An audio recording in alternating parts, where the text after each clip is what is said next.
Hola, benvingudes i benvinguts en aquest vídeo on veurem 3 tècniques de visualització de dades poc habituals, aplicades a problemes ambientals o aspectes ambientals.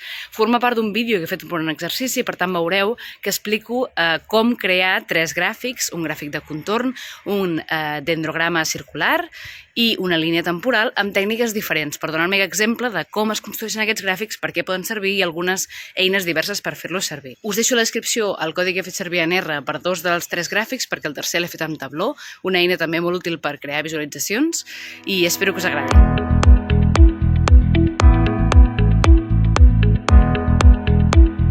Les visualitzacions creades es troben accessibles de forma pública al meu perfil de GitHub, que aquí ho podem veure en pantalla, on em va tocar representar aquest dendrograma circular, gràfic de contorn i timeline, o línia temporal.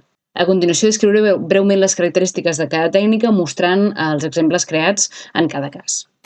En primer lloc, la línia temporal té per objectiu transmetre informació lligada a la temporalitat, ja que permet visualitzar un conjunt d'esdeveniments repartits en temps en ordre cronològic. Si fem una línia temporal escalada, podem posicionar els elements d'acord a la distància temporal que els separa, tant per objectiu d'anàlisi com per presentar una història de forma visual. Les dades que introduïm són observacions d'esdeveniments, que poden estar agrupats per categories, i per tant introduïm el moment en el temps en el que es produeixen en l'escala que utilitzem. Les limitacions d'aquest tipus de visualitzacions són respecte a la distribució d'esdeveniments en el temps. Doncs no podrem presentar alhora esdeveniments que ocorren en moments propers i esdeveniments llunyans sense transformar l'escala. Per tant, escollir l'interval de temps i resolució representada serà clau per determinar el nombre d'esdeveniments que podem introduir.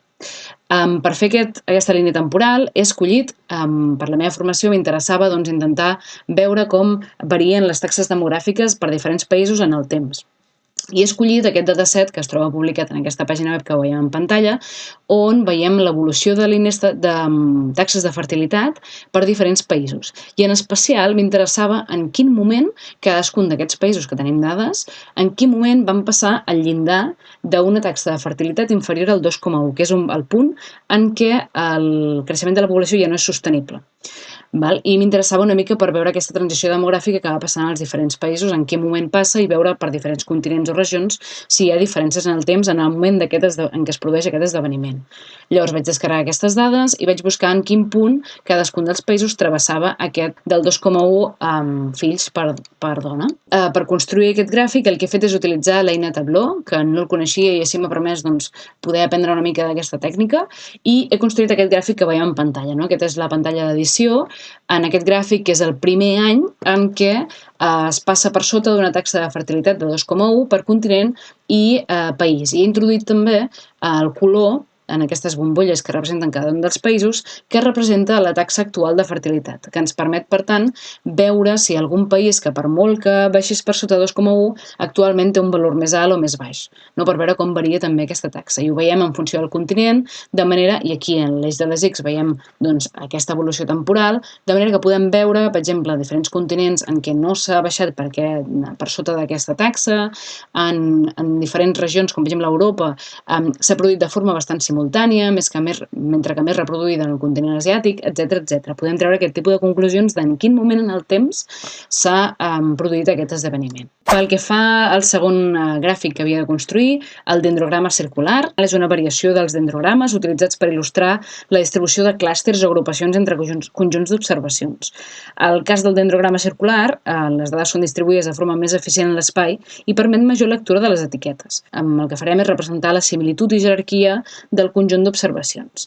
Les dades per tant a introduir poden ser de naturalesa molt diversa, però idealment la tècnica ens servirà per representar les diferències multivariants. Com a limitacions trobem que la representació pot variar segons l'algoritme de clustering que utilitzem i que com més observacions tinguem es complica la lectura de les etiquetes i la visualització. El gràfic que he escollit crear per aquest dendrograma prové d'aquest dataset públic, que és el Broad 2.0, que és un dataset que inclou característiques funcionals de plantes de la conca mediterrània. A partir d'aquest dataset descarregat, el que he fet és construir aquest dendrograma circular amb R. Aquí tenim el codi, que es troba també penjat a GitHub, i al final el que ens construeix és un dendrograma d'aquest tipus, que el podem veure més complet aquí al GitHub, on el que veiem és, segons 3 característiques que són típiques per descriure l'estratègia funcional d'una planta, que són l'àrea específica foliar, el pes de la llavor i l'altura de la planta, veiem com es diferencia l'estratègia de les plantes mediterrànies. En aquest cas, les espècies que tenien valors per a aquests tres funcionals han sigut aquestes que veiem en pantalla, que són unes 270, i el que podem veure gràcies a aquests colors que hem demanat que ens faci 5 agrupacions diferents, doncs veiem que hi ha unes poques espècies que són molt diferents de la resta. Per exemple, el gènere Quercus s'assembla molt més entre elles que no pas en totes les altres. Finalment, pel que fa al gràfic de contorn, és un gràfic que té origen en l'enginyeria topogràfica i ens mostra la relació entre 3 variables numèriques sobre 2 dimensions. 2 variables es representen als eixos X i Y i la tercera es representa a través de contorns que delimiten nivells. Típicament s'utilitza per representar el relleu d'un terreny on les corbes de contorn són les isoipses. També s'usa per representar les densitats de valors. La limitació d'aquesta tècnica és que cal afinar la distància entre corbes de contorn per permetre una correcta interpretació de les dades, i això dependrà de la corba de densitat de valors d'aquesta tercera variable. Per crear aquest gràfic de contorn he escollit descarregar dades d'aquest dataset públic que es diu GBIF, aquest portal internacional de dades de biodiversitat, on tenim les dades de presència d'aquesta espècie a lantana camara, que és invasora en alguns llocs del món. Ho he descarregat a través de R, de la mateixa manera que aquestes dades de variables bioclimàtiques del model WorldClim.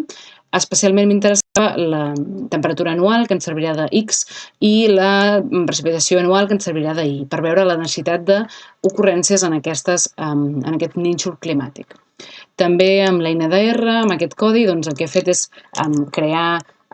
descarregar les dades a través d'aquest paquet d'R que ens permet descarregar les dades del GBIF, també descarregar les dades del WorldClim i creuar-les per obtenir les dades climàtiques de cada una de les ocurrències de lantana camara al món. I finalment he creat aquest gràfic on veiem a les X la temperatura mitjana anual, a les Y la precipitació acumulada anual, i en aquests punts grisos veiem la presència de lantana camara en aquest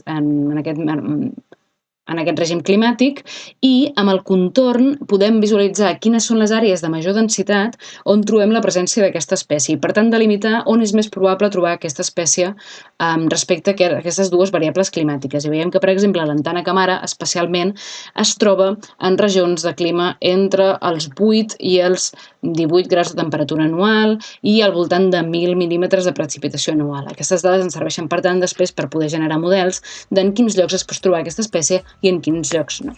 Bé, fins aquí aquest vídeo. Moltes gràcies.